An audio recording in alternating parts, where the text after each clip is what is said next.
it seemed to have been rather daunting and but look, we live in a complex world. Every job is a job. Every job is a responsibility. How committed are we to our responsibility is what ultimately is going to provide a solution. I don't think, a particular responsibility is more challenging, more complex than any other. There may be some gradations, but I'm sure challenges and complexities exist in public sector and private sector and whatnot everywhere. So I think we shouldn't be daunted by the complexity of the challenges that the public sector faces, because solutions can come at multiple levels. As long as I started my comments with, and many of you have agreed, and that if we understand not just the complexity, but if we understand the challenge, then some solutions can emerge. So solutions may not be perfect, but perfection is always a work in progress. So there is always scope to do things better every day, right? So it's about committing ourselves to those challenges, to provide, to arrive at solutions, and working together to develop those solutions. If you don't go back too far, very few years ago, my friend here pointed out, we were talking about data sciences. From there, that led to machine learning. Now the same is led to artificial intelligence. So, and prior to that, we had ITES, prior to that we had IT, prior to that we had Y2K, prior to that we had BPO. So I'm sure there are stages which are relevant, which can provide meaningful solutions to the work that we do. I earlier gave you an example of how we are now, based on the bot system, we are trying to develop, enable people to develop their own deeds for transactions. I'm now also very shortly going to deploy a same tool, but to improve efficiency in my revenue collection system, which is people, when there are loopholes, a person is a fool not to make use of a loophole. So people today routinely, pay me lesser revenue than they ought to pay, because I'm not asking them the right questions. So if something is a transaction of a particular nature, they declare it as something else. Since I don't ask any questions, I accept it and register it. Now I'm saying, once I roll out this AI-based deed that is going to be generated, similarly, even if the person uploads a deed to my registration system, I'm going to run that deed through my AI and find out exactly what purpose the deed is for and charge them the appropriate stamp duty. So in a year, I suspect that I can increase my revenue, or rather I can prevent underpayment of stamp duty to the extent of 500 to 1,000 crore rupees in Kannada. That's the extent today which people are abusing me, because I don't have simple tools to deduct and tell them that, boss, you're taking me for a ride. So just by simple deployment of existing simple technology, I can also improve efficiency in governance. He runs Bangalore Corporation. Recently has found out that there are about at least 5 lakh properties, going up to maybe 8 lakh properties inside Bangalore Corporation, which have never registered themselves with the corporation at all. How does he know? Because by simple use of available technology. You call it just IT, or you call it machine learning, or you call it, AI, whatever. For us, it's all the same, right? One step after the other. Now his next challenge is, how do I bring them into my registration, into his register, so that, because today they are getting all his municipal services, but they are not paying a single part of tax. Right? He runs the rural development, Panchayat Raj. Now he has now come up with a number that 90 lakh properties across Karnataka in the Gram Panchayat limits have never approached him for a title registration. They don't have a kata. So now his next challenge is to be, how can I use technology to make sure that they come into the official fold, right? Now coming back to Bangalore challenge.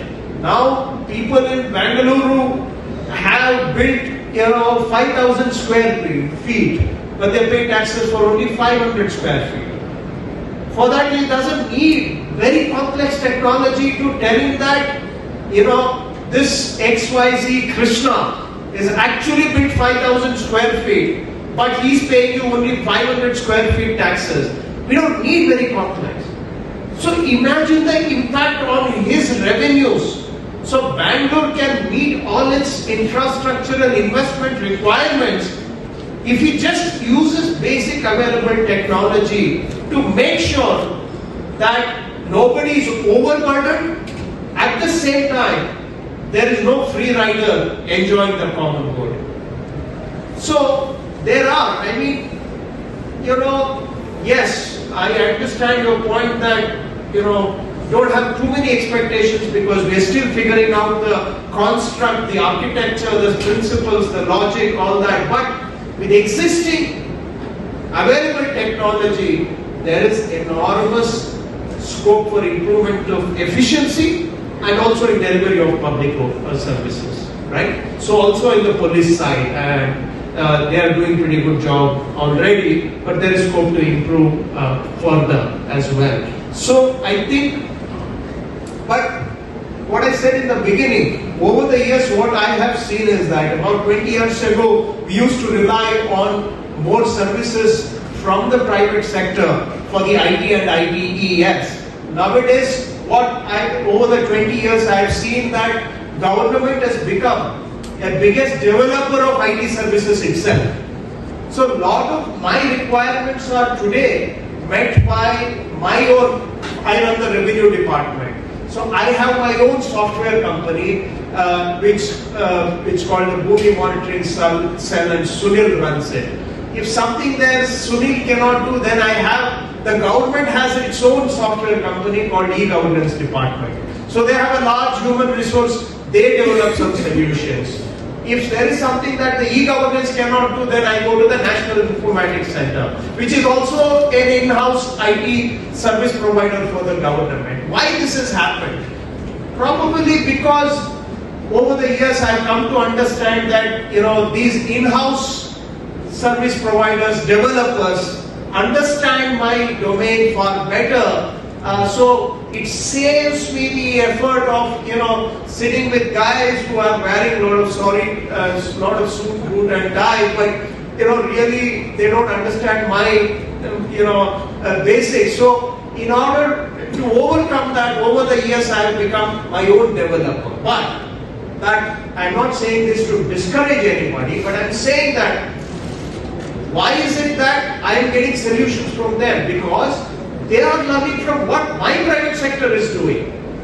So they are just picking up solutions from private sector and acting as a bridge between what dynamism solutions exist in the private sector, modifying it to suit my requirements within the government. So I still benefit from the dynamism of Indian private IT progress, right? But if there is way to work directly, we are always willing and happy to work directly as well.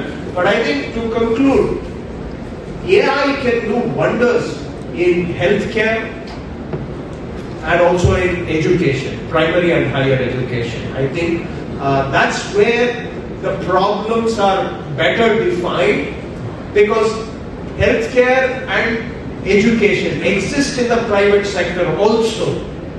So taking from those learnings and also pitching them to governments to see how we can improve healthcare, how we can improve delivery of quality education at the primary and higher education level, can be immediate, touch points between the private and the public sector. But it doesn't stop there. It exists at all levels. But I think we learn from each other. There is scope to learn from each other. You can learn the complexity from our side, our domain, and we can learn that how innovation can really reduce very complex problems to very simple solutions. And I have seen that in the last 1 year itself. I can list you, 5 to 10 things that we have done, but I will spare you that. But where complex problems have been converted into very simple solutions, right? Complex problems do not require complex solutions. It just requires an understanding. Then it can be converted into a very simple solution. People that capture all the complexity at the back end, but in the front end, the solution should be very simple. So it's about applying our minds to this task that can provide solutions. So I believe that we commit ourselves to these challenges, we can come up with great solutions that will ultimately benefit our society, and we can all live together. But we definitely, we may not be working with you directly, but we definitely benefit enormously from the work you do. We pick up learnings from you and maybe we incorporate them in-house. But nevertheless, it's thanks to the work that you do. And Karnataka is proud to have you all, and we are also privileged to learn from you and so that we can all work towards a better society. So thanks for this interaction. So I hope both of us have benefited. All parties here have benefited from this interaction, and let's keep not only the dialogue but also working together going forward. Thank you so much. Thank you. ಮತ್ತಷ್ಟು ಸುದ್ದಿಗಳಿಗಾಗಿ ನೋಡ್ತಾ ಇರಿ public news 24x7. ಇದು ಸತ್ಯದ ಧ್ವನಿ.